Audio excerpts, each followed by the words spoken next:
Libya থেকে দেশে ফিরছেন আরও ১২৩ জন বাংলাদেশি। লিবিয়া থেকে আরও ১২৩ জন অনিয়মিত বাংলাদেশি নাগরিক দেশে ফিরেছেন।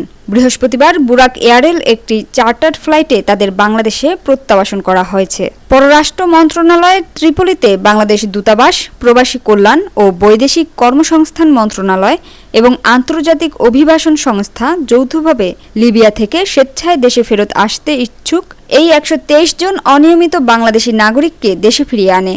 দেশে ফেরার পর তাদের হজরত শাহজালাল আন্তর্জাতিক বিমানবন্দরে পররাষ্ট্র মন্ত্রণালয়, প্রবাসী কল্যাণ ও বৈদেশিক কর্মসংস্থান মন্ত্রণালয় এবং আন্তর্জাতিক অভিবাসন সংস্থার কর্মকর্তারা অভ্যর্থনা জানায়। বর্ণিত ফ্লাইটে প্রত্যাবাসিত বাংলাদেশিদের বেশিরভাগই সমুদ্রপথে অবৈধভাবে ইউরোপ যাওয়ার উদ্দেশ্যে মানব পাচারকারীদের প্রচারণায় ও সহযোগিতায় লিবিয়ায় অনুপ্রবেশ করেন। তাদের অধিকাংশই লিবিয়াতে বিভিন্ন সময়ে অপহরণ ও নির্যাতনের শিকার হয়েছিলেন।